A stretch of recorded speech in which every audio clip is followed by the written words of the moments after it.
আসন্ন ডাব্লিউপি এবং কেপির জন্য আমরা যে প্র্যাকটিস সেট শুরু করার কথা দিয়েছিলাম, আজকে তার প্রথম ক্লাস। দেখুন, প্র্যাকটিস সেট 1, 2 এইভাবে করতে করতে আমরা 50টা সেট করব। প্রত্যেকটা সেটে 15টা করে অঙ্ক রয়েছে। তাহলে এই টোটাল 50টা সেট কভারের মধ্যে দিয়ে আমরা কি করব, আমরা মোটামুটি পরীক্ষায় যেগুলো আসে প্রত্যেকটা টাইপ কম বেশি কভার হয়ে যাবে। ঠিক আছে, তাছাড়াও আমাদের এই একই চ্যানেলে প্রত্যেকটা চ্যাপ্টার ভিত্তিক ক্লাস শুরু হয়েছে, সেগুলো দেখতে থাকবে। শুরু করা যাক আজকে প্র্যাকটিস সেট 1 এর প্রথম কোশ্চেন। দেখো 1 নম্বর কোশ্চেন কি বলেছে। 1 নম্বর কোশ্চেন বলেছে 7, 4, 3 এবং 8 সংখ্যাগুলি দিয়ে, সংখ্যা হবে না অঙ্কগুলি দিয়ে, এটা সংখ্যা না অঙ্ক হবে, অঙ্কগুলি দিয়ে কতগুলি 2 অঙ্কের বিজোড় সংখ্যা তৈরি করা সম্ভব। 4টা অঙ্ক দিয়ে দিয়েছে, 7, 4, 3 এবং 8। এই অঙ্কগুলো দিয়ে 2 অঙ্কের কতগুলো বিজোড় সংখ্যা তৈরি করা যাবে। এটা করার জন্য আমাকে আগে জানতে হবে যে জোড় সংখ্যা কাকে বলে, বিজোড় সংখ্যা কাকে বলে। আচ্ছা, জোড় সংখ্যা কাকে বলে? যে সমস্ত সংখ্যাকে 2 দিয়ে ভাগ করা যায় তারাই জোড়, যাদেরকে যায় না তারাই বিজোড়। ছোটবেলা থেকে পড়ে এসেছি। তার মানে স্যার ধরে নাও 28, বললাম 28 কি জোড় না বিজোড়? 28 অবশ্যই জোড়। দেখো 2 দিয়ে ভাগ করা যায়, হ্যাঁ যায়। 2 দিয়ে 28কে কেটে দিলে 14, তাহলে ভাগ মিলে যাচ্ছে, তাহলে 28 হচ্ছে জোড়। যদি বলি 27 জোড় না বিজোড়? 27কে 2 দিয়ে ভাগ করো, ভাগ যাচ্ছে না, তাহলে 27 হচ্ছে বিজোড়। তাহলে যাদেরকে 2 দিয়ে ভাগ যায় তারা জোড়, যাদেরকে যায় না তারা বিজোড়।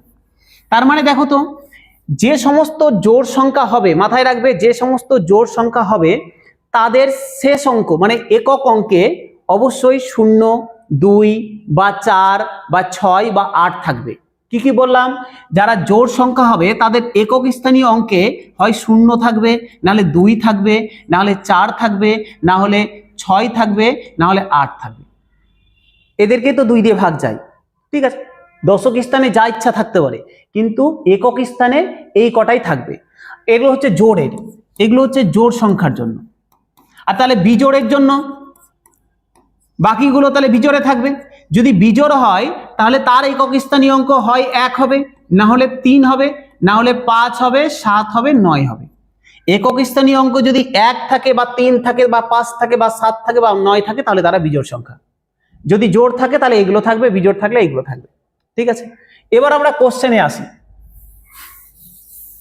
কোশ্চেন বলেছে দেখো তো, যে 7, 4, 3 এবং 8 এই অঙ্কগুলো দিয়ে কতগুলি 2 অঙ্কের বিজোড় সংখ্যা তৈরি করা সম্ভব। আচ্ছা, 2 অঙ্কের বিজোড় সংখ্যা মানে এমন একটা সংখ্যা নিব যার 2টো অঙ্ক আছে, একক আর দশক। তাহলে কতগুলো সম্ভব দেখো তো। একটু আগেই বললাম যে বিজোড় সংখ্যা থাকতে গেলে তার একক স্থানীয় অঙ্কে বিজোড় অঙ্ক থাকতে হবে, মানে হয় 1 থাকতে হবে, নাহলে 3 থাকবে, নাহলে 5 থাকবে, নাহলে 7, নাহলে 9। তাহলে বলো তো, এই যে 4টা দেওয়া আছে এই 4টার মধ্যে বিজোড় কে কে? 1 হচ্ছে 7, 1 হচ্ছে 3। তার মানে হয় একক স্থানীয় অঙ্কে 7 আছে, না হলে 3 আছে। এই দুটোই তো পসিবিলিটি। একক স্থানীয় অঙ্ক নিয়ে এই দুটোই তো পসিবিলিটি, যে বিজোড় হতে গেলে হয় 7 থাকবে, না হলে 3 থাকবে। যদি এখানে বাই চান্স 4 থেকে যেত বা 8 থেকে যেত তাহলে তো ওগুলো বিজোড় হতো না। তাহলে বিজোড় হতে গেলে এই দুটো পসিবিলিটি, হয় 7 থাকবে, নাহলে 3 থাকবে। হয়ে গেল। এবার দশক স্থানে আসি। দশক স্থানে যাই থাকুক না কেন, যদি একক স্থানীয় বিজোড় থাকে তাহলে পুরো সংখ্যাটাই বিজোড় হবে। তাই দেখো তো, এখানে 7 আছে, 7 আছে, তাহলে বাকি দশক স্থানীয় 4ও থাকতে পারে, না হলে 3 থাকতে পারে, 8 থাকতে পারে। যাই থাকুক না কেন তুমি এটা বিজোড় সংখ্যা হবে। যদি 4 থাকে তাহলে 47। দেখো তো কি কি হতে পারে, 47। যদি 3 থাকে তাহলে 37। যদি 8 থাকে তাহলে 87।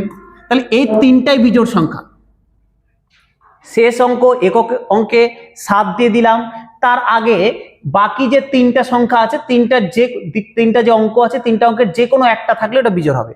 একই রকম ভাবে এটাও শেষ অঙ্কটা 3 আছে, তাহলে এই দশক স্থানীয় অঙ্কে যে কোনো 3 বাদ দিয়ে যা ইচ্ছা থাকতে পারে, 7ও থাকতে পারে, 4ও থাকতে পারে, 8ও থাকতে পারে। যা ইচ্ছা থাক না কেন এটা বিজোড় হবে। দেখে নাও, 73 যদি 7 থাকে তাহলে 73 হবে, যদি 4 থাকে তাহলে 43 হবে, যদি 8 থাকে তাহলে 83 হবে। দেখো তো প্রত্যেকটা বিজোড় সংখ্যা না আমার। তাহলে পসিবিলিটি এই 6টাই। তাহলে বিজোড় সংখ্যা কটা তৈরি হতে পারে? দেখো তো, এই 6টাই বিজোড় সংখ্যা তৈরি হতে পারে। তাহলে option number C 6, option number C 6।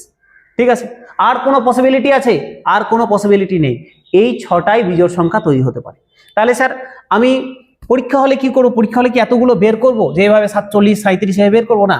পরীক্ষা হলে করবো কি, আমার এখানে একক স্থানীয় অঙ্কে কটা আমি পেয়ে যাচ্ছি বিজোড় সংখ্যা, আগে ওটা দেখে নিব। একক স্থানীয় দেখো 3 আর 7, আমি একক স্থানীয় অঙ্কে দুটো পেয়ে গেলাম, 3 আর 7। এই দুটো, তাহলে একক স্থানীয় অঙ্ক হবার পসিবিলিটি কটা? দুটো। আর দশক স্থানীয় অঙ্ক হবার পসিবিলিটি কটা? বাদ বাকি 3টা। 3 2 6, বোঝা গেল? দুটো হচ্ছে একক স্থানীয় পসিবিলিটি, 7 আর 3। যদি 7 বসিয়ে দিই তাহলে বাকি 3টা যে কোনো একটা বসতে পারে দশক স্থানে। যদি 3 বসিয়ে দিই তাহলে বাকি 3টা যে কোনো বসতে পারে দশক স্থানে। তাহলে টোটাল পসিবিলিটি কটা হচ্ছে? একক স্থানের জন্য 2 আর দশক স্থানের জন্য 3, হয়ে গেল 6। যদি এরকম থাকতো, ধরে নাও এরকম দিয়েছে, এটা মুছে দিই, পরীক্ষায় ধরে নাও দিয়েছে এরকম 5 8 9, 5 8 9 6 4, বলেছে এই 5টা অঙ্ক দিয়ে কতগুলো 2 অঙ্কের বিজোড় সংখ্যা বের করা যাবে। আবার আমি সেম জিনিস, আমি খাটতে যাব না। দেখো আমার একক স্থানীয় বিজোড় লাগবে, কটা আছে? দুটো আছে। তাহলে বাদ বাকি পড়ে থাকলো কটা? আমি একটা সবসময় বাদ দিয়ে দেবো। দেখো 5টা দেওয়া আছে, তাহলে ইন্টু 4 হয়ে যাবে 8, তাহলে অ্যান্সার হয়ে গেল 8। তুমি বের করো, দেখো তাই হবে। একবার তুমি 8 8 5 85 হবে, একটা 9 5 95 হবে, একটা 6 5 65 হবে, একটা 4 5 45 হবে। আবার তুমি 9 ধরে যখন করবে তখন 5 9 59 হবে, 8 9 89 হবে, 6 9 69 হবে, 4 9 49 হবে। তাহলে আমার পসিবিলিটি হচ্ছে 2 × 4। কি করব? একক স্থানে যতগুলো বিজোড় সংখ্যা আছে আমি সেটাকে কাউন্ট করব, আর টোটাল যে নাম্বার দেওয়া আছে যতগুলো বলেছে, টোটাল যে অঙ্ক যতগুলো বলেছে তার থেকে 1 কম গুণ করে দেবো। ঠিক আছে, তাহলে আবার হয়ে গেল 8টা। তাহলে এই ক্ষেত্রে কটা হবে? এই ক্ষেত্রে স্যার কটা? 4টা দিয়েছিল।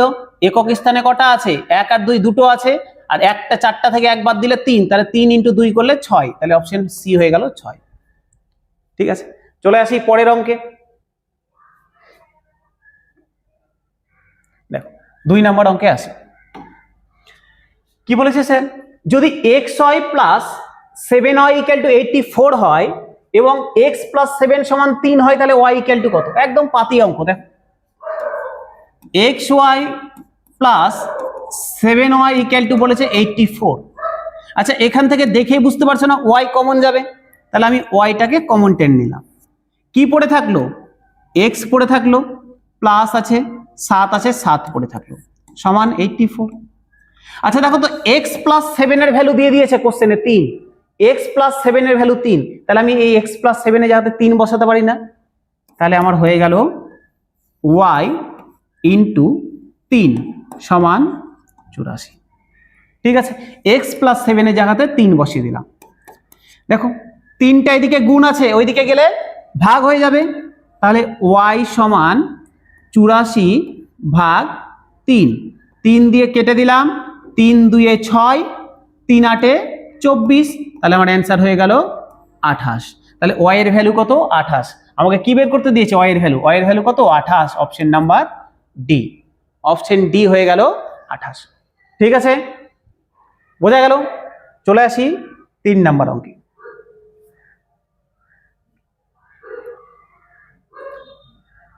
দেখো বলছে একটি ঘন্টা 1টার সময় 1বার বাজে, 2টোর সময় 2বার বাজে। এইভাবে 24 ঘন্টা বাজতে থাকলে ঘন্টাটি 24 ঘন্টায় মোট কতবার বাজবে? মানে এগুলো স্যার কোন ঘন্টাগুলো?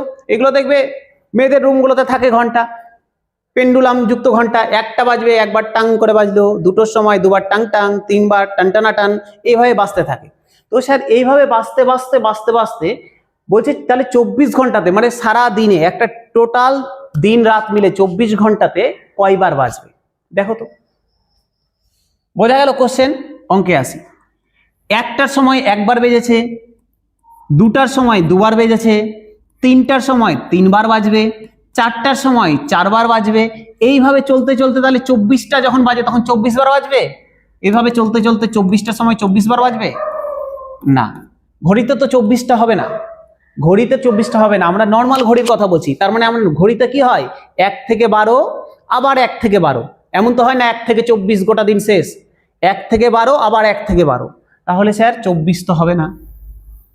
তাহলে কি যাবে 1 2 3 4 করতে করতে করতে করতে কি হলো 12টা বাজলো। তাহলে 12টা বাজলো, 1টা থেকে শুরু করে 12টা বাজলো, আবার 1টা থেকে 12টার পর আবার 1 শুরু হয়ে যাবে। একটা যদি এম হয় তাহলে পরেরটা পিএম হবে। 1 থেকে 12 গেল, আবার 1 থেকে 12 হবে। তার মানে কি এই 1 থেকে 12 দুবার হবে। কেউ কিন্তু 1 থেকে 24 একবারে করে দিও না, ভুল হয়ে যাবে কিন্তু। 1 থেকে শুরু করে 1টার সময় একবার, 2টার সময় দুবার, এই করতে করতে 12টার সময় 12 বার বাজলো, তারপরে তো আবার 1টা শুরু হয়ে গেল, 1টা 2টো, তাহলে আবার ঘুরে ফিরে 1টা থেকে শুরু করে আবার 12টা হবে। তাহলে ওই জন্য আমি 1 থেকে 12 যোগ করলাম, ওকে 2 দিয়ে গুণ করে দিলাম। তাহলে স্যার যোগফল বের করি। আচ্ছা 1 থেকে 12 যোগফল বের করা, স্যার যোগফল বের করার আমরা সূত্র জানি, ঠিক আছে। কি জানি স্যার?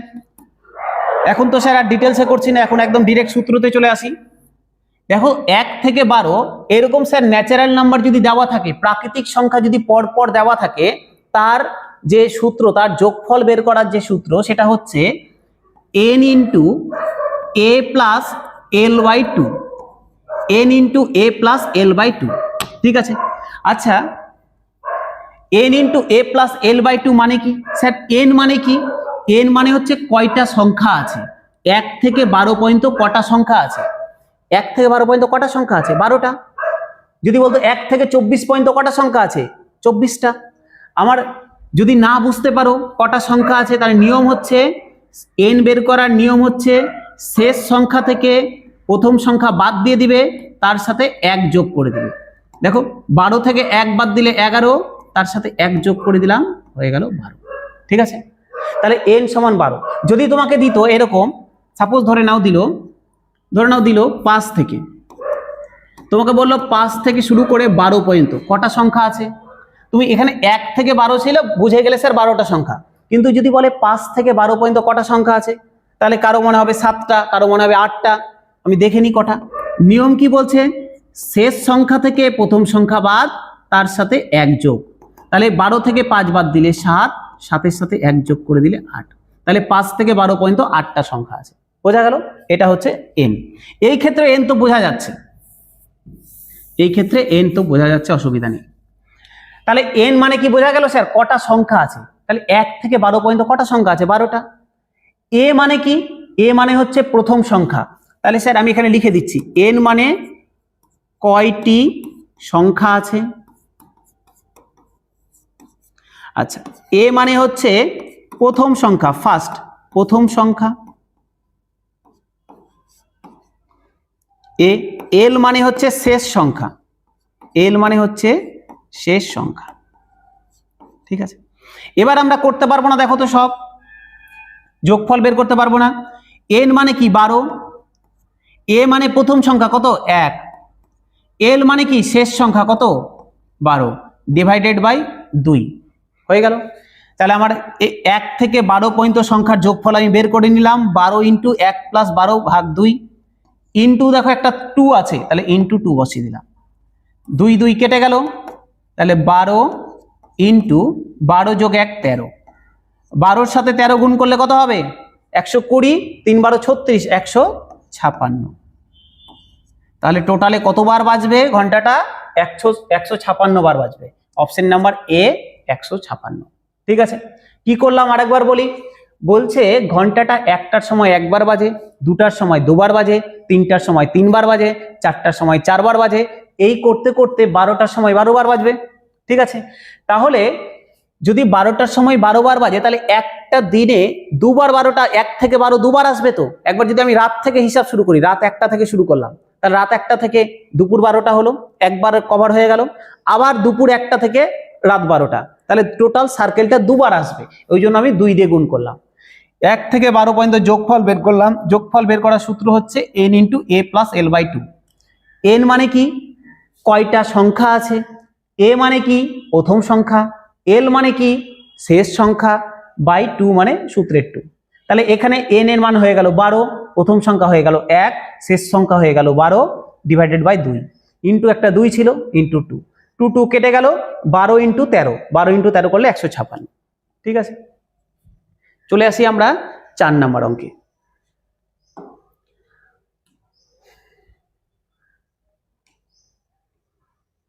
ঠিক আছে, দেখো এ এবং বি নল দুটি পৃথকভাবে একটি চৌবাচ্চা ভর্তি করতে পারে যথাক্রমে 10 ও 20 মিনিটে। দুটা নল আছে, 10 মিনিট এবং 20 মিনিটে একটা চৌবাচ্চা ভর্তি করতে পারে, তবে চৌবাচ্চাটির নিচে একটি ছিদ্র দিয়ে ভর্তি চৌবাচ্চাটি 40 মিনিটে খালি হয়। দেখো একটা চৌবাচ্চা আছে, চৌবাচ্চাটা একটা নল 10 মিনিটে ভর্তি করতে পারে আর একটা নল 20 মিনিটে ভর্তি করতে পারে। ঠিক আছে, চৌবাচ্চাটার নিচে একটা ছিদ্র আছে, ওই ছিদ্রটা দিয়ে ভর্তি চৌবাচ্চাটা 40 মিনিটে খালি হয়। যদি আমি ছিদ্রটা খুলে দিই তাহলে টোটাল ভরা চৌবাচ্চাটা 40 মিনিটে ছিদ্র দিয়ে খালি হয়ে যায়। তাহলে নল দুটি একত্রে কতক্ষণে তা ভর্তি করতে পারবে যদি ছিদ্রটি খোলা অবস্থায় থাকে? ঠিক আছে, একটা চৌবাচ্চা, কোশ্চেনটা বুঝে নাও, একটা চৌবাচ্চাতে দুটো নল কানেক্ট আছে, এই দুটো নল দিয়েই জল ভিতরে ঢোকে, আর নিচে একটা ছিদ্র আছে, একটা নল দিয়ে 10 মিনিটে পূরণ হয় আর একটা নল দিয়ে 20 মিনিটে পূরণ হয়ে যায়, আর এই ছিদ্রটা দিয়ে 40 মিনিটে খালি হয়ে যায়। বলছে তাহলে আমি দুটো নলকেও অন করে দিলাম আর ছিদ্রটাকেও অন করে দিলাম, তাহলে কতক্ষণে এই চৌবাচ্চাটা পূর্ণ হয়ে যাবে? এটা দিয়েছে আমার কোশ্চেন। ঠিক আছে, তাহলে এই টাইপের কোশ্চেন আমরা কিভাবে করব? নল চৌবাচ্চাতে তোমরা শিখেছো, দেখে নাও। আচ্ছা স্যার, আমার প্রথম কাজ হচ্ছে এই যে ডাটাগুলো দিয়েছে 10, 20 আর 40, এদের লসাগু নিব। আমরা লসাগু নিব, লসাগু এলসিএম, লসাগু নিব কার কার? 10, 20 আর 40। 10, 20, 40 এর লসাগু কত? 40। একদম পাতিসা, যেটুকুটা বলছে এটুকুটাই বোঝো। 10, 20, 40 এর লসাগু 40। ঠিক আছে, এবার আমি অঙ্কটা লিখে নিই। দেখো আমার কাছে 3টা কন্ডিশন, একটা 10 মিনিটে খালি করে, ভর্তি করে, একটা 20 মিনিটে ভর্তি করে। তাহলে যেহেতু ভর্তি করছে আমি প্লাস দিয়ে দিলাম, একটা 10 মিনিটে ভর্তি করে, একটা 20 মিনিটে ভর্তি করে, আর একটা 40 মিনিটে খালি করে দেয়, ওই জন্য এটার আগে মাইনাস দিলাম। 3টা আমি লিখে দিলাম, 10, 20 আর 40। আচ্ছা, এদের লসাগুটাকে মাথার উপরে লিখে দিলাম 40। আচ্ছা দেখো তো, টোটাল যদি 40 ইউনিট হয়, ভালো করে বোঝো, টোটাল যদি 40 ইউনিট হয় তাহলে এ 10 মিনিটে 40 ইউনিট ভর্তি করে। টোটাল যদি 40 ইউনিট হয় তাহলে 10 মিনিটে 40 ইউনিট ভর্তি করে, তাহলে এর এফিসিয়েন্সি কত? এর ক্ষমতা কত? 1 মিনিটে কত করে? 4 ইউনিট না? তাহলে এর ক্ষমতা 4।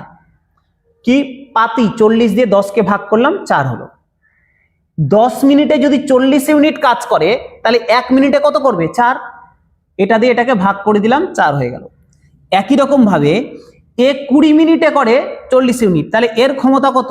ক্ষমতা মানে হচ্ছে 1 মিনিটে কত করছে, তাহলে এই 2 করে। 20 মিনিটে যদি 40 করে তাহলে 1 মিনিটে 2 করবে, 40 দিয়ে 20কে ভাগ করলাম 2। আচ্ছা, তাহলে এগুলো সব প্লাস, এগুলো ভর্তি করছে প্লাস। এ দেখো 40 মিনিটে 40 ইউনিট খালি করে, 40 মিনিটে 40 ইউনিট খালি করে, তাহলে 1 মিনিটে কত করবে? 1 করবে, তাহলে এর মাইনাস। তাহলে আলটিমেট 3 জনের ক্ষমতা কত হচ্ছে? আলটিমেট 3 জনের ক্ষমতা কত হচ্ছে? 4 + 2 - 1। তাহলে 3 জনের টোটাল এফিসিয়েন্সি কত হচ্ছে? 4 + 2 - 1। 4 2 এ 6, 6 থেকে 1 বাদ দিলাম 5। তাহলে আলটিমেট 3টা নলকে যদি একসাথে খুলে দিই, ওরা 1 মিনিটে 5 ইউনিট কাজ করবে। আমার টোটাল ইউনিট কত আছে? 40। টোটাল ইউনিট আছে 40। তাহলে বলেছে এই 40 ইউনিট করতে তার কত সময় লাগবে? 1 মিনিটে যদি 5 ইউনিট করে তাহলে 40 ইউনিট করতে কত সময় লাগবে? দেখো 5 ইউনিট করতে ওর সময় লাগে 1 মিনিট, তাহলে 1 ইউনিট করতে সময় কত লাগবে? 1/5 মিনিট। তাহলে 40 ইউনিট করতে সময় কত লাগবে? 1/5 × 40 মিনিট। 5 দিয়ে কেটে দিলাম, 5 × 8 = 40, তাহলে কত লাগবে? 8 মিনিট সময় লাগবে। তাই তো লাগবে। 5 ইউনিট করে হচ্ছে 1 মিনিটে, তাহলে 40 ইউনিট করবে কত মিনিটে? 8 মিনিটে। তাহলে আমার অ্যান্সার হয়ে গেল অপশন নাম্বার এ, 8 মিনিট। ঠিক আছে, বোঝা গেল। চলে আসি পরের অঙ্কে, কোশ্চেন নাম্বার 5।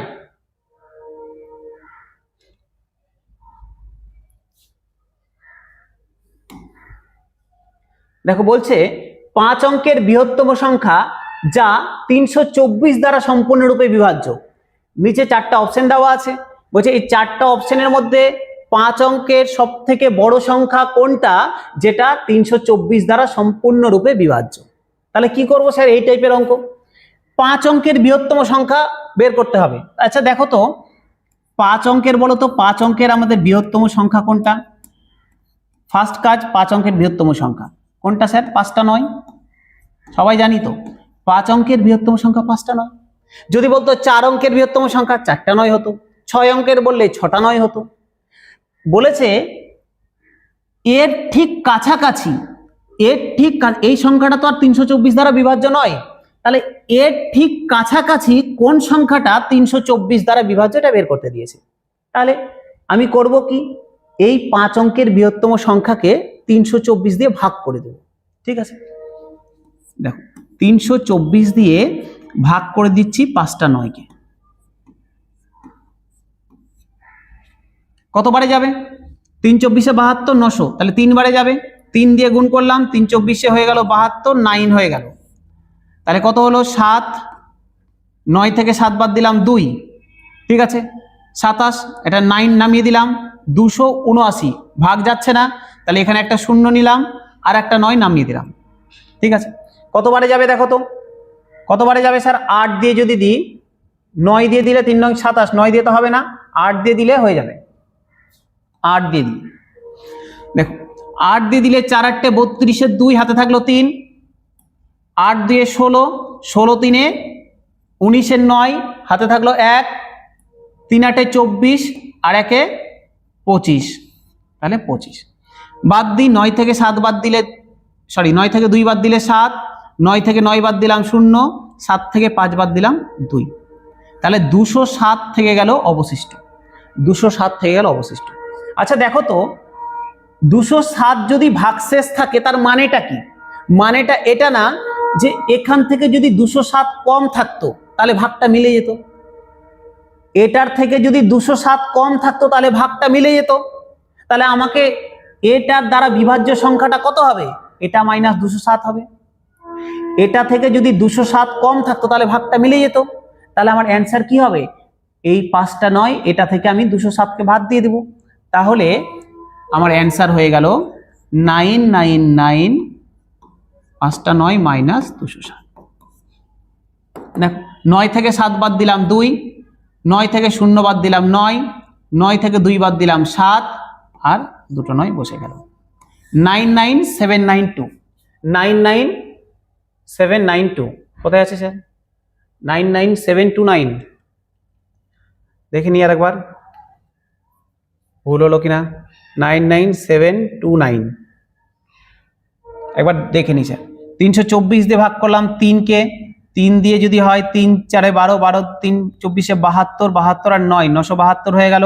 9 থেকে 2 বাদ দিলাম 7, 9 থেকে 7 বাদ দিলাম 2, দুটো 9 নামিয়ে দিলাম, একটা 0 নিলাম, 0 নিলাম, 8 বাড়ি দিলাম, 4 8 32, 2 হাতে থাকলো 3, 8 দিয়ে 16, 16 3 19, 19 9 হাতে থাকলো 1, 3 8 24, 1 25। ঠিক আছে, 9 থেকে 2 বাদ দিলাম 7, 9 থেকে 9 বাদ দিলাম 0, 7 থেকে 5 বাদ দিলাম 2, তাহলে 207 হয়ে গেছে এক্সট্রা। এটা থেকে 207 বাদ দিতে হবে। 207 বাদ দিচ্ছি, 9 থেকে 7 বাদ দিলাম 2, 9 থেকে 0 বাদ দিলাম 9, 9 থেকে 2 বাদ দিলাম 7, 99। তাহলে অপশনটাই ভুল আছে, অপশন হয়ে যাবে 99729, 792 এটাই হবে, কিন্তু এখানে অপশনটা আলাদা হবে, এটা উল্টাপাল্টা হয়ে গেছে, আগে 9 হবে তারপর 2 হবে। 99792, আগে 2 হয়ে গেছে 9 হয়ে গেছে। ঠিক আছে, যাই হোক এটা গেল আমার 5 নম্বর অঙ্ক। বোঝা গেল? আমাকে যদি বলতো 4 অঙ্কের বৃহত্তম সংখ্যা, তাহলে আমি এখানে 4টা 9কে ভাগ করে দিতাম 324 দিয়ে, যেটা ভাগশেষ বেরাতো ওটা বাদ দিয়ে দিতাম। যদি 6 অঙ্কের বলতো 6টা 9কে ভাগ করতাম 324 দিয়ে, যেটা ভাগশেষ বেরাতো বাদ দিয়ে দিতাম। ঠিক আছে, চলে আসি পরের অঙ্কে। 6 নাম্বার।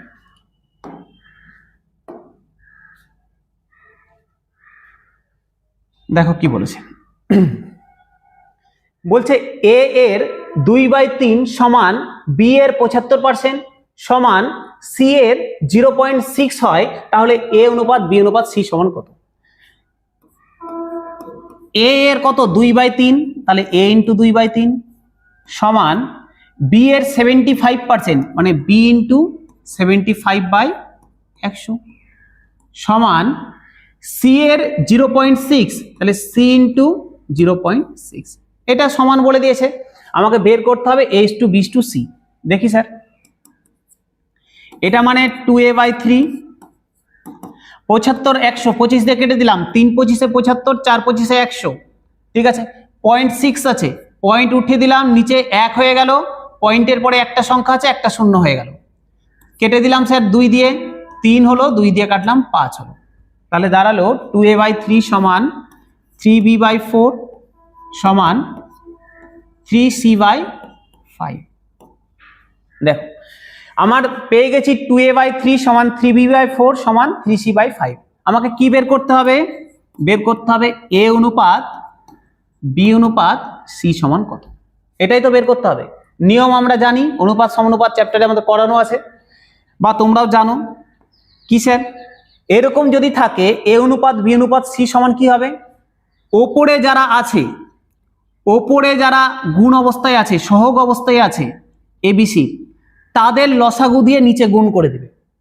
ওপরে যারা আছে তাদের লসাগু দিয়ে নিচে গুণ করে দিবে। তাহলে দেখো তো 2 3 আর 3, ওপরে কারা আছে? 2 3 আর 3 আছে, এদের লসাগু কত হবে? 6 হবে লসাগু, তাই তো? 2 3 আর 3 লসাগু কত হবে? 6 হবে। তাহলে স্যার প্রত্যেকটাকে নিচে 6 দিয়ে গুণ করে দিলাম, গুণ করে দিলাম। 2 দিয়ে 6কে কাটলাম 3 হলো, 3 দিয়ে 6কে কাটলাম 2 হলো, 3 দিয়ে 6কে কাটলাম 2 হলো। তাহলে কি দাঁড়ালো এখান থেকে? এখান থেকে দাঁড়ালো, এরকম দাঁড়ালো না? যদি এদিকে লিখে দিই a/9 সমান b/8 সমান c/10, তাই তো দাঁড়ালো। আমার কাজ কি স্যার? আবারও বলছি স্যার, কাজ কি? ওপরে যারা থাকবে তাদের লসাগু দিয়ে নিচে গুণ।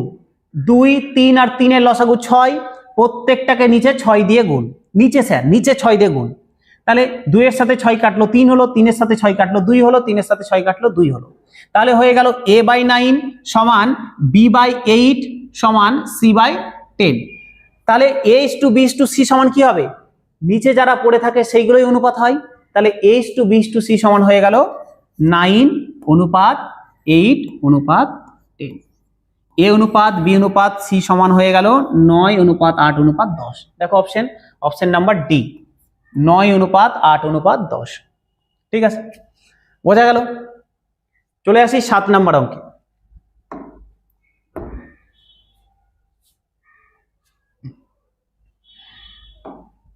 দেখো বলছে একজন বিক্রেতা একটি দ্রব্য ধার্য মূল্যের 80% বিক্রি করায় তার 10% ক্ষতি হয়েছে।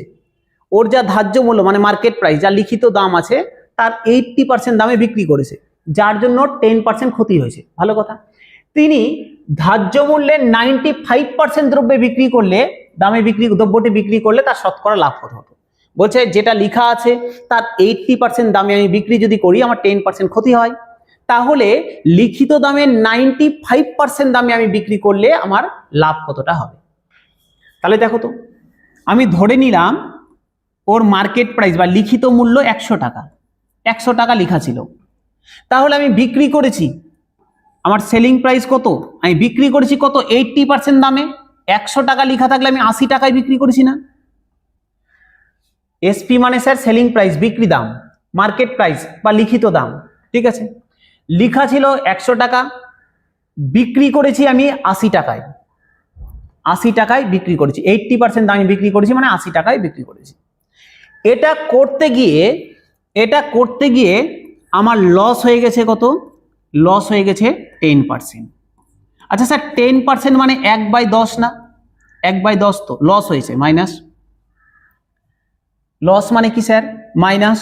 তাহলে 10% মানে 10/100, স্যার লিখে দিই, আচ্ছা করে দিই। 10% মানে স্যার 10/100, 0 কেটে দিলাম, তাহলে 1/10। যেহেতু লস হয়েছে জন্য একটা মাইনাস চিহ্ন রাখলাম। তার মানে কি দাঁড়ালো স্যার? 10% লস হওয়া মানে 10 টাকায় 1 টাকা লস হয়েছে, 10 টাকায় 1 টাকা লস হয়েছে, এটাই তো মানে। তাহলে দেখো তো 10 টাকায় 1 টাকা লস হওয়া মানে কি? কেনা দাম যদি 10 টাকা হয় তাহলে আমার বিক্রি দাম 9 টাকা। আমি বললাম আমি 10 টাকায় 1 টাকা লস করেছি, কারণ আমি 10 টাকায় কিনে থাকলে 9 টাকায় বিক্রি করেছি, তবেই তো আমার 10 টাকায় 1 টাকা লস হয়েছে। তাহলে স্যার কেনা দাম 10 টাকা হলে বিক্রি দাম 9 টাকা। আমার কি কোশ্চেনে বের করেছি না, আমার বিক্রি দাম 800, তাহলে 80, তাহলে আমি এখানে বলতে পারি না 9 = 80। দেখো কি দাঁড়ালো, 10% লস, 10% মানে 1/10, তার মানে 10 টাকাতে 1 টাকা লস, তার 10 টাকা কেনা দাম হলে বিক্রি দাম 9 টাকা। ঠিক আছে, বিক্রি দাম 9 টাকা, কিন্তু আমি বলছি না বিক্রি দাম 80 টাকা, তাহলে 9 = 80। স্যার 9 সমান যদি 80 হয় তাহলে 1 সমান কত হবে? 80/9। আমাকে কি বের করতে হবে? কেনা দাম। তাহলে দেখো তো 1 সমান যদি 80/9 হয় তাহলে 10 সমান কত হবে? 10 × 80/9 মানে 800/9। তাহলে আমার কেনা দাম বেরিয়ে গেল 800/9। ঠিক আছে, এই পয়েন্ট আমার ক্লিয়ার হয়েছে কিনা দেখো। আরেকবার বলে নিচ্ছি, আমার লিখিত দাম ছিল 100 টাকা ধরলাম, তাহলে আমি বিক্রি করেছি ক টাকায়? 80 টাকায়। এই 80 টাকায় বিক্রি করতে গিয়ে আমার 10% লস হয়েছে, 10% মানে 1/10, তার মানে 10 টাকায় 1 টাকা লস হয়েছে, 10 টাকায় 1 টাকা লস, তার মানে কেনা দাম 10 টাকা হলে বিক্রি করেছি 9 টাকায়, তাহলে বিক্রি করেছি 9 টাকায়, কিন্তু আমি বলছি না বিক্রি করেছি 80 টাকায়, তাহলে 9 = 80। 9 সমান যদি 80 হয় তাহলে 1 সমান 80/9, তাহলে কেনা দাম 10 সমান কত হবে? 800/9। ঠিক আছে, তাহলে আমি কেনা দাম পেয়ে গেলাম 800/9। এবার কি বলেছে? কোশ্চেন বলেছে যদি তিনি ধার্য মূল্যের 95% দামে বিক্রি করতেন। এবার আমার নতুন একটা বিক্রি দাম বলে দিয়েছে, এইদিকে করছি, এটা তো আমার হিসাব হয়ে গেল, আমি এখান থেকে কেনা দামটা বের করে রাখলাম। এবার কোশ্চেন বলছে যে না, আমি 80 টাকায় না করে যদি যেটা লেখা আছে ওর 80% দামে যদি না করতাম, যদি আমি 95% দামে করতাম, মানে 95% মানে কি? আমার নতুন নিউ সেলিং প্রাইস, নতুন কেনা দাম, তাহলে বিক্রি দাম এখন 95 টাকা। ধার্য মূল্যের 95% দামে বিক্রি করছি, মানে কি 100 টাকা ধার্য মূল্য থাকলে আমি এখন বিক্রি করছি 95 টাকায়। আগে করছিলাম 80 টাকায়, লস হচ্ছিল, এখন আমি 95 টাকায় করছি, তাহলে কত লাভ হবে? দেখো তো, কেনা দাম পেয়ে গেছি 800/9, এখন আমার বিক্রি দাম 95 টাকা, তাহলে আমি বের করতে পারবো না লাভ কত? এটা কেনা দাম, এটা বিক্রি দাম, লাভ কত হবে? বিক্রি দাম মাইনাস কেনা দাম। তাহলে স্যার লাভ লিখে দিলাম লাভ, তাহলে আমার লাভ কত হবে? এটা বিক্রি দাম আর কেনা দাম হচ্ছে 800/9, এটা আমার কেনা দাম, তাহলে লাভ হবে এটাই। 9 লসাগু হয়ে গেল, 9 দিয়ে 95কে গুণ করে দিচ্ছি, কত হবে? 5 × 9 = 45, 5 × 9 = 45, 5 হাতে থাকলো 4, আর এদিকে স্যার 9 × 9 = 81, 81 আর 4, 81 আর 4 = 85, 855। ঠিক আছে, -800, হয়ে গেল 55/9। তাহলে এই টাকা আমার লস হয়েছে, লাভ হয়েছে। তাহলে আমার লাভ কত হয়েছে? 55/9 টাকা লাভ হয়েছে। কিন্তু কোশ্চেনে বলেছে শতকরা লাভ কত হয়েছে। যদি এমনি লাভ হতো তাহলে 55/9 টাকা আমার লাভ হয়েছে, কিন্তু যেহেতু শতকরা চেয়েছে আমাকে পার্সেন্টেজে বের করতে হবে। বোঝা গেল? এটা আমার নর্মাল লাভ বেরালো, তাহলে আমাকে এবার পার্সেন্টেজে বের করতে হবে। আচ্ছা, লাভ লস সবসময় কেনা দামের ওপর হয় না? লাভ বা লস সবসময় কেনা দামের ওপর হয়, তাহলে স্যার আমার কেনা দাম কত ছিল? 800/9, তাহলে 800/9 টাকায় আমার লাভ হয়েছে 55/9, তাহলে 100তে কত? অ্যান্সার হয়ে যাবে। ঠিক আছে, এদিকটা মুছে দিই। তাহলে আলটিমেট আমাকে কি বের করতে দিয়েছে? শতকরা লাভ, মানে লাভের পার্সেন্টেজ বের করতে দিয়েছে। লাভ লস সবসময় কেনা দামের ওপর হয়, কেনা দাম কত ছিল? 800/9 ছিল, তাহলে 800/9 টাকায় লাভ হয়েছে 55/9 টাকা, তাহলে 100 টাকায় লাভ কত? এই তো আমার পার্সেন্টেজ। 9 9 কেটে গেল, দেখো দুটো শূন্য কেটে গেল, তাহলে আমার দাঁড়ালো 55/8। তাহলে 55/8 মানে কত? কত হচ্ছে? 7 8 56, 7 তো হবে না, 6 6 8 48, 48 যদি হয় স্যার তাহলে কত পড়ে থাকছে, এদিকে 2 7 পড়ে থাকছে, 7 মানে পয়েন্ট নিলাম 70 হলো, 70, 8 9 72, 8 8 64, 8 8 64, 60, 60 হলে 7 8 56, মোটামুটি স্যার 6.87 সামথিং পড়ে থাকবে। এই দেখো এর কাছাকাছি কোনটা অ্যান্সার আছে, 6.9 আছে। ঠিক আছে, তাহলে আমার অ্যান্সার হয়ে গেল সি 6.9। 55/8 আমার অ্যান্সার হয়ে গেল সি 6.9। ঠিক আছে, তাহলে কি কি করলাম, প্রথমে আমি কেনা দাম বের করলাম, কেনা দাম বের করলাম, লাভ থেকে কেনা দাম বাদ দিয়ে বিক্রি দাম থেকে কেনা দাম বাদ দিয়ে লাভটা বের করে নিলাম। এটা আমার টাকাতে লাভ বেরিয়েছিল মোট, কিন্তু আমাকে শতকরা লাভ বের করতে দিয়েছে, যার জন্য পার্সেন্টেজ করলাম। পার্সেন্টেজ কি করলে কি করতে হয় স্যার, সব সময় লাভ লস কেনা দামের উপর হয়। কেনা দাম কত ছিল, 800/9, তাহলে এত টাকাতে লাভ হলো 55/9 টাকা, 100তে কত। ঠিক আছে, চলে আসি পরের অঙ্কে 8 নম্বরে। আসি পরের অঙ্কে 8 নম্বর, দেখো কি বলছে 8 নম্বর,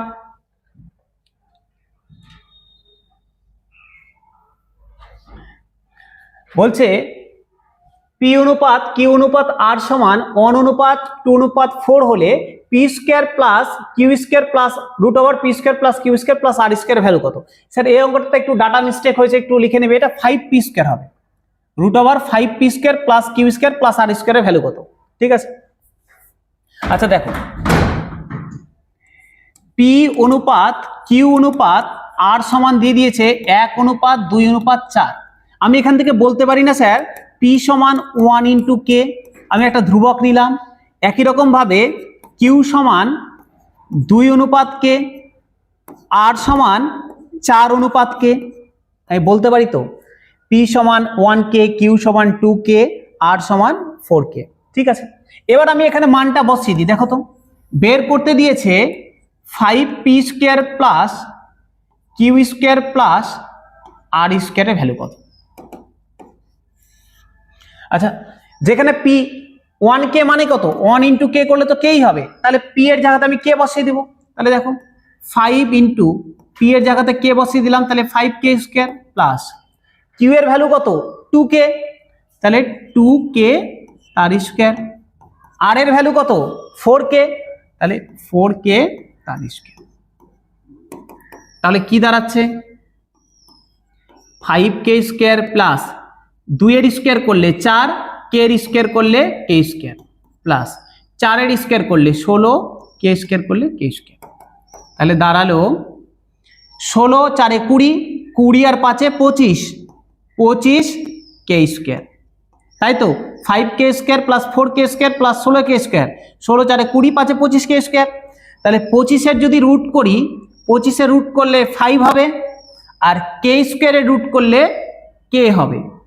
বুঝতে পারলে, 25-এর রুট করলাম 5 হলো, কে স্কোয়ারের রুট করলাম কে হলো। আচ্ছা দেখো তো কে সমান কত, কে সমান স্যার কত পি না, কে সমান পি, তাহলে আমি এখানে লিখতে পারি না 5p, বলতে পারি তো 5p, তাহলে আমার অ্যান্সার হয়ে যাবে কত, অপশন সি 5p। এটা ঠিক করে নেবে, এটা 5p স্কোয়ার হবে। ঠিক আছে, চলে আসি পরের অঙ্ক 9 নম্বরে।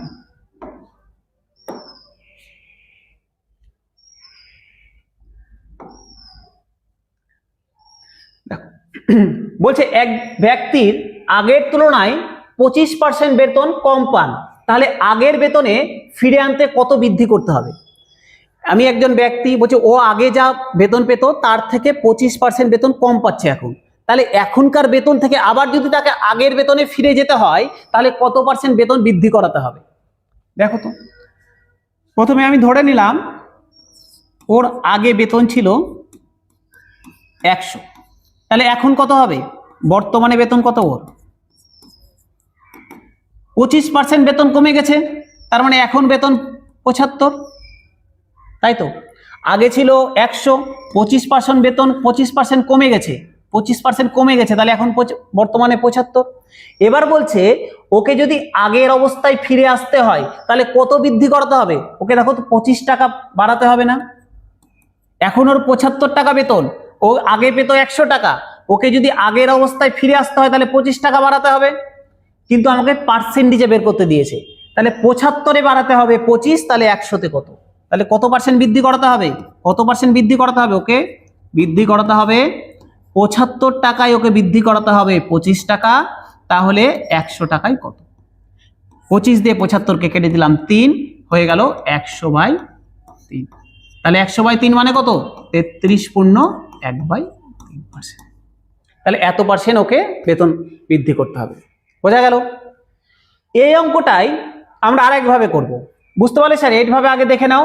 আগে দেওয়া ছিল, আগে বেতন ছিল 100 টাকা, 25% কমে গেছে, মানে বর্তমানে বেতন 75 টাকা। বলছে ওকে যদি আবার আগের অবস্থায় ফিরে আসতে হয় তাহলে কত পার্সেন্ট বেতন বৃদ্ধি করতে হবে? আগের অবস্থায় ফিরে আসা মানে কি? 25% বৃদ্ধি করা, 25 টাকা বৃদ্ধি করা। তাহলে 75 টাকায় 25 টাকা বাড়াচ্ছে, 100 টাকায় কত বাড়াবে? 33.1/3%। এই অঙ্কটাকেই আমরা আরেকটু অন্যরকম ভাবে দেখি। আচ্ছা দেখো তো, বেতন কত পার্সেন্ট কমে গেছে? 25%। আচ্ছা 25% মানে 1/4 না? 25% মানে 1/4 কমে গেছে, কমে গেছে। 25% কি হয়েছে? কমে গেছে। যেহেতু কমে গেছে বলেছি, তাহলে 4-এ 1 কমেছে, 4-এ 1 কমেছে। তাহলে আমাকে হয়ে যাবে 4 - 1, নিচে 4 থেকে 1 বাদ দিয়ে দেবো, ইন্টু 100। ঠিক আছে, তাহলে আমার অ্যান্সার হয়ে গেল 100/3, 33.1/3%। যদি বলতো 25% বেড়ে গেছে তাহলে কত কমাতে হবে, তখন আমি 4-এর সাথে 1 যোগ করে দিতাম, 1/4 + 1 × 100। যেহেতু বলেছে কোশ্চেনে 25% কমে গেছে, এখন কত বৃদ্ধি করতে হবে? যেহেতু 25% কমে গেছে, 25% মানে 1/4, তার মানে কত কমেছে? 4-এ 1 কমেছে, তার মানে নিচে 4 থেকে 1 বাদ হয়ে গেল। তাহলে 1 বাদ হয়ে গেল, তাহলে 1/3 হলো, ইন্টু 100, তাহলে 100/3, 33.1/3%। ঠিক আছে, চলে আসি পরের অঙ্কে, 10 নম্বর।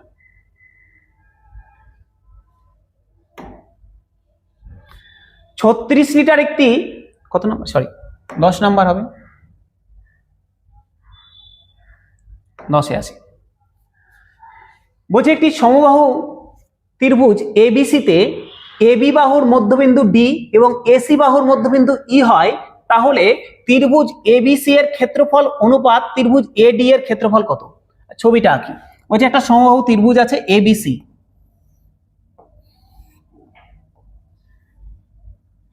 সমবাহু ত্রিভুজ কাকে বলে স্যার? যার 3টা বাহু সমান তারা হচ্ছে সমবাহু ত্রিভুজ। তার মানে এই ত্রিভুজটার 3টা বাহুই সমান। ঠিক আছে, এই বাহুটার লেন্থ যা, এরও সেম, এরও সেম। এই সমবাহু ত্রিভুজের কি বলেছে? এবি বাহুর মধ্যবিন্দু ডি, তাহলে এবি বাহুর মধ্যবিন্দু আমি এঁকে দিলাম ডি। ঠিক আছে, এসি বাহুর মধ্যবিন্দু ই, এসি বাহুর মধ্যবিন্দু ই। ঠিক আছে, তাহলে এবিসি ত্রিভুজের ক্ষেত্রফল, এবিসি ত্রিভুজের ক্ষেত্রফল এবং তার সাথে কার অনুপাত বের করতে দিয়েছে? এডিই। তার মানে এডিই এই ত্রিভুজটার ক্ষেত্রফল। আমাকে একটা দিয়েছে বড়টা আর একটা দিয়েছে এই ছোট ত্রিভুজটার ক্ষেত্রফল। এই দুটোর অনুপাত চেয়েছে, বড় ত্রিভুজটার ক্ষেত্রফলের সাথে ছোট ত্রিভুজটার ক্ষেত্রফলের অনুপাত কত হবে এটা চেয়েছে। দেখো কি করে করি। আচ্ছা দেখো তো, যেহেতু সমবাহু ত্রিভুজ 3টা বাহুই সমান, তার মানে এই বড় বাহুটা যদি 2 ইউনিট হয়, বড় বাহুটা যদি 2 হয় তাহলে এটাও 2, এটাও 2। এটা যদি 2 হয় তাহলে এটাও 2, এটাও 2। আপনি বলতে পারো স্যার, তুমি বলতে পারো স্যার 2 কেন হলো? 4 নিব, 10 নিব, 100 নিব, যা ইচ্ছা নাও, আমি 2 ধরলাম। এটা 2 হলে এটাও 2, এটাও 2। আচ্ছা এটা যদি 2 হয় আর ডি যদি ওর মধ্যবিন্দু হয় তাহলে এটা 1, এটা 1 না, মানে এডি 1 হবে, ডিবি 1 হবে। একই রকম ভাবে এটাও তো 2, এটা 2 হলে এটাও 2, তাহলে একই রকম ভাবে ই যদি ওর মধ্যবিন্দু হয় তাহলে এ ই হবে 1, ইসি হবে 1। তার মানে আমার এখান থেকে কি দাঁড়ালো? এই বড় ত্রিভুজটা আর ছোট ত্রিভুজটার বাহুর অনুপাত দাঁড়ালো। দেখো তো, বড় ত্রিভুজটা মানে এবিসি আর ছোট ত্রিভুজটা মানে এডিই। এই দুটো ত্রিভুজের আমি বাহুর অনুপাত পেয়ে গেছি না? বড় ত্রিভুজটার বাহু যদি 2 হয় তাহলে ছোট ত্রিভুজটার বাহু 1 হবে। বড় ত্রিভুজটার বাহু যদি 2 হয় তাহলে ছোটটার 1 হবে। তাহলে এদের বাহুর অনুপাত আমি পেয়ে গেছি। বাহুর অনুপাত কত? এটার যদি 2 হয় তাহলে এটার 1 হবে। বাহুর অনুপাত পেয়ে গেছি। আমাকে কিসের অনুপাত চেয়েছে? ক্ষেত্রফলের অনুপাত। বাহু থেকে ক্ষেত্রফল যেতে গেলে স্কয়ার করে দিলেই অনুপাত বেরিয়ে যাবে। যদি আয়তন চাইতো কিউব করতাম, আমাকে ক্ষেত্রফল চেয়েছে স্কোয়ার করে দেবো। তাহলে ক্ষেত্রফলের অনুপাত কত হবে? ক্ষেত্রফলের অনুপাত হবে এর স্কোয়ার, 2 এর স্কোয়ার করে দিলাম, অনুপাত 1 এর স্কোয়ার। তাহলে 2 এর স্কোয়ার 4, 1 এর স্কোয়ার 1, 4:1। দেখো 4:1, অপশন নাম্বার এ। বোঝা গেল? আমি প্রথমে বাহুর অনুপাত পেয়ে গেলাম, বড়টা যদি 2 হয় তাহলে ছোটটা 1, তাহলে বাহুর অনুপাত 2:1, ক্ষেত্রফলের অনুপাত 2 এর স্কোয়ার অনুপাত 1 এর স্কোয়ার, 4:1। তাহলে আমার অ্যান্সার হয়ে গেল অপশন নাম্বার এ। ঠিক আছে, চলে আসি পরের অঙ্কে, 11 নম্বরে।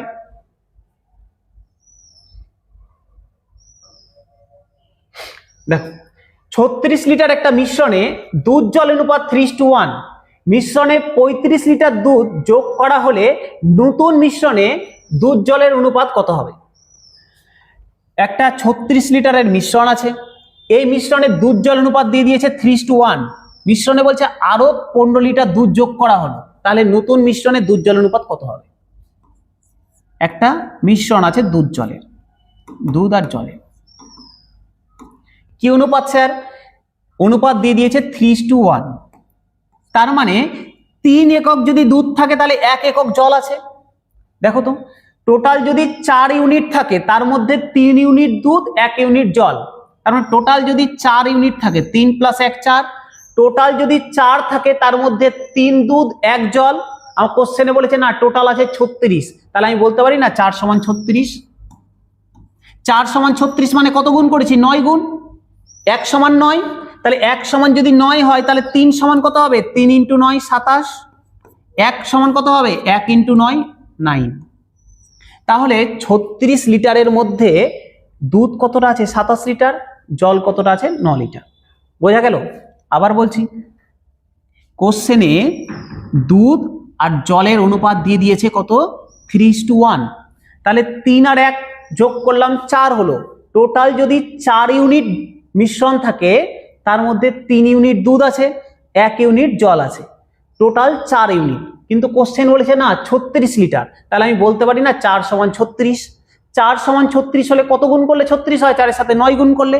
বা তুমি করতে পারো স্যার 4 = 36, 1 = 9, তাহলে 1 সমান যদি 9 হয় বা যদি 9 গুণ করে থাকি তাহলে এর সাথেও 9 গুণ, 3 × 9 = 27, 1 এর সাথে 9 গুণ করলাম 9, তার মানে 27 লিটার দুধ আছে মিশ্রণটাতে আর 9 লিটার জল আছে। দেখো 27 আর 9 যোগ করলে 36। ঠিক আছে, এবার কি বলছে? মিশ্রণে আরো 15 লিটার দুধ যোগ করা হলো।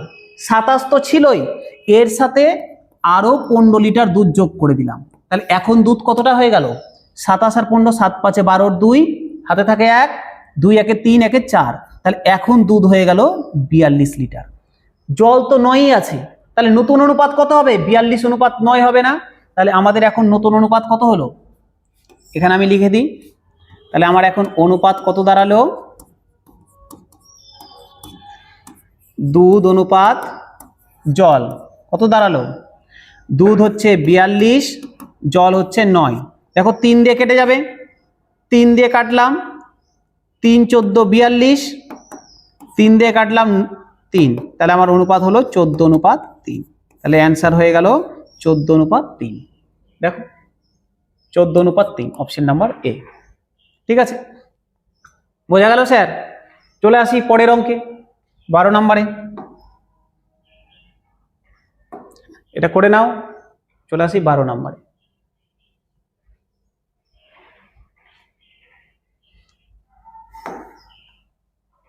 একটু ফাস্ট হচ্ছে যেহেতু টাইম কম, অনেকগুলো অঙ্ক করতে হবে, একটু ফাস্ট হচ্ছে, ইচ্ছা করলে স্লো করে দেখতে পারো বা পজ করে করে দেখে নেবে। 12 নম্বর কি বলেছে? কোন আসল বার্ষিক 4% চক্রবৃদ্ধি সুদ আসলে 2 বছরে 270.40 টাকা হয়। বলছে কোন আসল বার্ষিক 4% চক্রবৃদ্ধি সুদ আসলে 2 বছরে 270.40 টাকা হয়। মানে আসলটা বের করতে দিয়েছে, কত টাকা রাখলে 2 বছরে 4% চক্রবৃদ্ধি সুদে সুদে আসলে এত টাকা হবে। কত টাকা চক্রবৃদ্ধি সুদে 2 বছরে 4% হারে 270.40 টাকা হবে বের করতে দিয়েছে। ঠিক আছে, চলে আসি কিভাবে করব। স্যার 4% মানে কি? 4% মানে 4/100, তার মানে 1/25, তাই তো? তাহলে দেখো মাথায় রাখো স্যার, 1/25, তার মানে স্যার আমরা করলাম কি 25 টাকা আসল হলে, এটার মানে স্যার 25 টাকা আসল হলে 1 টাকা সুদ, তার মানে 25 টাকা, একদিকে 25 আর একদিকে 25 প্লাস 1 26। ভালো করে স্যার, ভালো করে এই টাইপের অঙ্ক থাকলে এইভাবে করবে। 25 একদিকে 25 লিখে দিলাম আর একদিকে 25 একে 26। ক বছর বলেছে? 2 বছর বলেছে না? 2 বছর বলেছে, জন্য দুবার লিখে দিলাম, 25 এর নিচে 25, 26 এর নিচে 26। ঠিক আছে, একবার বললে, তিনবার বললে তিনবার লিখতাম, দুইবার বলেছে জন্য দুবার লিখে দিলাম। কি বললাম স্যার? প্রথমে যত পার্সেন্টেজ দেওয়া থাকবে সেটাকে আমি বের করে নেবো ভগ্নাংশে। 4% মানে 1/25, তাহলে 25 হলে 25 হলো একদিকে, একদিকে লিখলাম 25 যোগ 1 26। ঠিক আছে, এগুলো স্যার ডিটেলসে করানো হবে চক্রবৃদ্ধি সুদ চ্যাপ্টারে, চ্যাপ্টার ওয়াইজ যখন হবে তখন ওখানে করানো হবে। এখন যেহেতু প্র্যাকটিস সেট, একটু শুধু বুঝে নাও। 25 হলে 25 26, যেহেতু 2 বছর বলেছে দুবার হয়ে গেল। নেক্সট কাজ কি আমার? নেক্সট কাজ হচ্ছে, এটা স্যার আমার আসলের ঘর আর এটা হচ্ছে সুদ আসলের ঘর।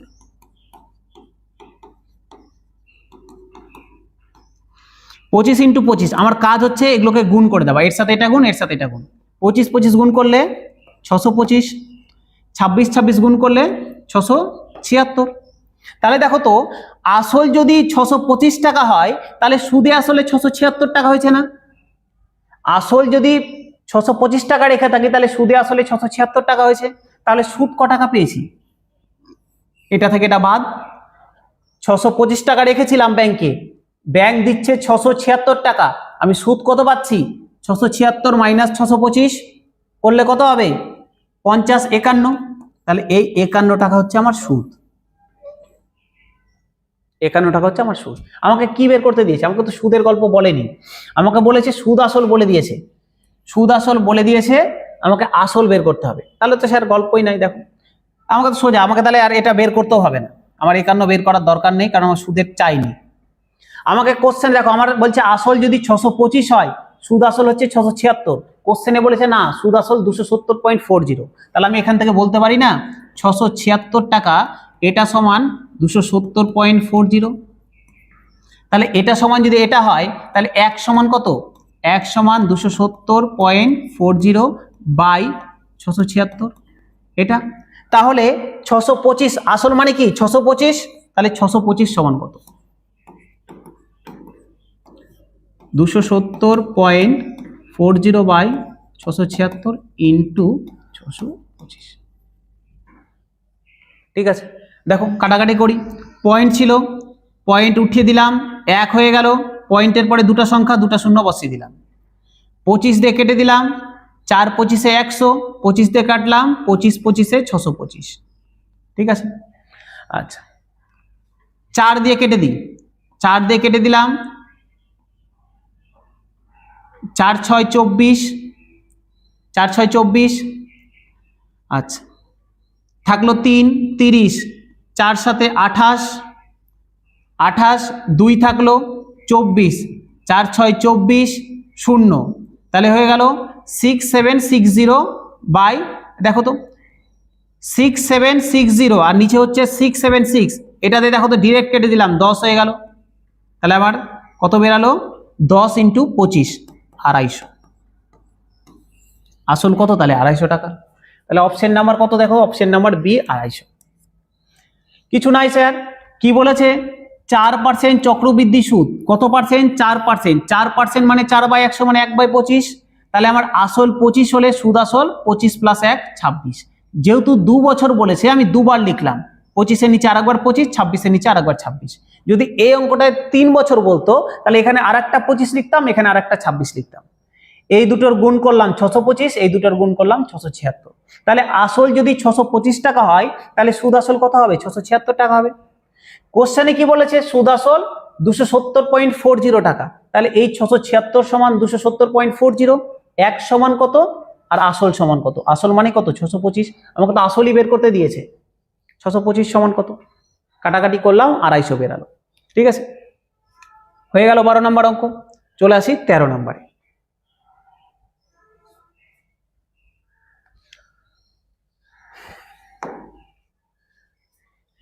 বলেছে একটি বৃত্তের পরিধি 88 সেমি, তাহলে এর ক্ষেত্রফল কত হবে?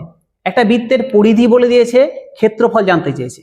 আচ্ছা দেখো তো, একটা বৃত্ত, বলছে বৃত্তের পরিধির সূত্র কি? 2πr। একটা বৃত্তের পরিধি হচ্ছে, আচ্ছা এইদিকে লিখি, চল এইদিকে লিখছি। একটা বৃত্তের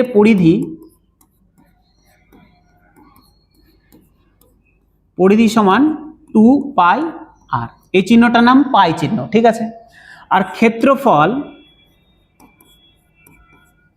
একটা বৃত্তের ক্ষেত্রফল হচ্ছে পাই আর স্কয়ার। স্যার পাই মানে কি?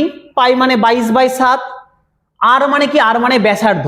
এই যে বৃত্তটা, এই বৃত্তের যদি কেন্দ্র এটা হয়, তাহলে তুমি কেন্দ্র থেকে এই যে তোমার হচ্ছে ওর যে এই যে তোমার হচ্ছে চাপ, এর উপরে তুমি যে কোনো লাইন যুক্ত করলেই সেটাই ব্যাসার্ধ। তাহলে এটা হয়ে গেল আর। তোমার মনে হতে পারে না স্যার আমি এটাকে নিব, তাও এটা আর হবে। তোমার মনে হচ্ছে আমি এটা নিব, তাও আর হবে। তুমি যেটাই যুক্ত করো না কেন, তোমার সবগুলোই আর হবে, ঠিক আছে। তাহলে একটা বৃত্তের কেন্দ্র থেকে ওই বৃত্তচাপের ওপর অঙ্কিত যে রেখা, সেটাকেই তোমার হচ্ছে ব্যাসার্ধ বলে। তাহলে হয়ে গেল আর, এটাই হচ্ছে আর। কোশ্চেনে কি বলে দিয়েছে স্যার? কোশ্চেনে বলে দিয়েছে যে ওর পরিধিটা বলে দিয়েছে 88। তাহলে আমি বলতে পারবো না এখান থেকে যে 2πr সমান 88। তাহলে দেখো তো আমি বের করে নিচ্ছি, 2πr সমান 88 বলে দিয়েছে কোশ্চেন। পরিধি সমান আমরা জানি 2πr, কোশ্চেনে বলেছে 88, তাহলে 2πr সমান 88। তাহলে দেখো তো 2 পাই মানে 22/7 সবাই জানি, ইন্টু আর সমান 88। কি করবো স্যার? 22 দিয়ে কেটে দিই, 22 দিয়ে 88 কে কাটলাম, 4 হলো, ঠিক আছে। 2 দিয়ে 4কে যদি কেটে দিই 2 হবে। তাহলে আর সমান, দেখো এখানে নিচে 7 আছে, এখানে ওপরে 2 আছে, তাহলে 7টা এইদিকে গেলে ওপরে গুণ হয়ে যাবে, তাহলে 2 × 7 করলে 14। তাহলে আর সমান 14। 22 দিয়ে 88 কাটলাম, 4 হলো। 2 দিয়ে 4কে কাটলাম, 2 হলো। নিচে এইদিকে 7 পড়ে আছে, 7টা ওইদিকে চলে গেল, গুণ হয়ে গেল, 7 2 14। তাহলে আর এর মান 14। আমাকে কি বের করতে দিয়েছে? ক্ষেত্রফল। ক্ষেত্রফল সমান দেখো পাই আর স্কয়ার। আর তো পেয়ে গেছি 14, পায়ের মান জানি 22/7। তাহলে আমি বের করতে পারবো না ক্ষেত্রফল কত হবে? তাহলে ক্ষেত্রফল কত হবে? ক্ষেত্রফল কত হবে? ক্ষেত্রফল সমান আমরা জানি পাই আর স্কয়ার। পায়ের মান বসিয়ে দিলাম এখানে 22/7। আর মানে কত? 14 স্কয়ার। 14 স্কয়ার মানে 14 × 14। আর এর মান 14 বের করে রেখেছি, 14 স্কয়ার করলাম মানে 14 × 14 করলাম। দেখো 7 দিয়ে 14কে কেটে দিলাম, 2 হলো। তাহলে দাঁড়াচ্ছে 22 × 28। তাহলে আমার 22 × 28 গুণ করে নেবে। 22 × 28, 28 দোকানে 56, 6 হাতে থাকলো 5, আর 56 আর 5 61, 61, 616। তাহলে অ্যান্সার হয়ে গেল 616 বর্গ সেমি। 616 বর্গ সেমি। দেখো 616 কোথায় আছে? 616 বর্গ সেমি, অপশন নাম্বার সি। বোঝা গেল? চলে আসি পরের অঙ্ক, 14 নম্বর অঙ্কে।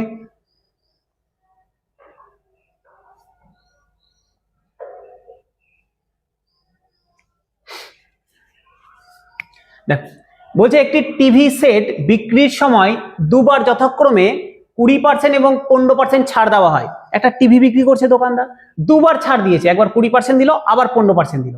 তাহলে মোট শতকরা কত ছাড় দেওয়া হলো? যদি 20 আর 15 দুবার ছাড় দিয়ে থাকে, তাহলে কত দিয়েছে? তো মনে হবে স্যার 20 আর 15 35 হয়েছে। না, প্রথমে 20 দিল, তারপরে যেটা পড়ে থাকলো ওর উপরে আবার 15 দিল। তাহলে এই টাইপের অঙ্ক আমরা কিভাবে করব স্যার? দেখো দুবার ছাড় দিয়েছে, দুবার ছাড় দিয়েছে, ছাড় দেওয়া মানে মাইনাস। একবার ছাড় দিল 20, আবার ছাড় দিল 15। তাহলে 20 -20 -15 সবসময় নিয়মটা স্যার এখানে লিখে দিই, +-x +-y +-xy/100, এটা নিয়ম। প্লাস স্যার মাইনাস কেন? ছাড় দিচ্ছে ওই জন্য মাইনাস। -20 আর একবার দিয়েছে -15। এবার স্যার এখানে কোন চিহ্ন হবে? এই মাইনাসে মাইনাসে প্লাস, মাইনাসে মাইনাসে প্লাস, এই দুটোর গুণফল ওপরে 20 × 15/100। একই নিয়ম স্যার সবার জন্য। যেহেতু ছাড় দিয়েছে -20, আবার দিয়েছে -15, মাইনাসে মাইনাসে প্লাস 20 × 15/100। দেখো কেটে দিচ্ছি, আর একটা শূন্য কেটে গেল, 2 দিয়ে কেটে দিলাম 5 হলো, 5 দিয়ে কেটে দিলাম 3 হলো। তাহলে কি দাঁড়ালো, -20 -15 -35 প্লাস 3 -35 প্লাস 3 -32। তাহলে আলটিমেট ও কত পার্সেন্ট ছাড় পেয়েছে, -32 বেরালো মানে কি 32% ছাড় পেয়েছে। তাহলে আলটিমেট ও 32% ছাড় পেয়েছে। ঠিক আছে, বোঝা গেল স্যার? ঠিক আছে, চলে আসি এরপরে আজকের শেষ অঙ্ক 15 নম্বর অঙ্কে আসি।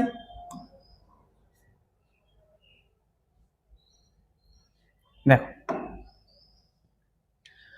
বলেছে 13টি সংখ্যার গড় 70, প্রথম 7টি সংখ্যার গড় 65 এবং শেষ 7টি সংখ্যার গড় 75 হলে সপ্তম সংখ্যাটি কত?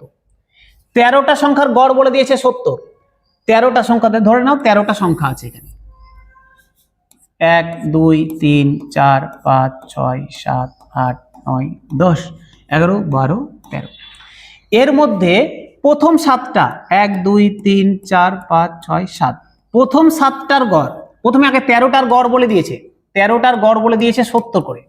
এর মধ্যে প্রথম 7টার গড় 65 করে, আর পরে শেষ থেকে 7টা, শেষ 7টা দেখো 1 2 3 4 5 6 7, শেষ 7টার গড় হচ্ছে 75 করে।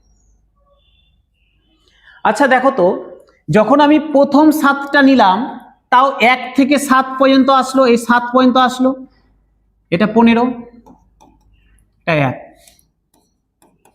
যখন আমি শেষ 7টা নিলাম 15 থেকে 7 আসলো, তাহলে এই 7 নাম্বার সংখ্যাটা দুবার কাউন্ট হয়ে গেছে না?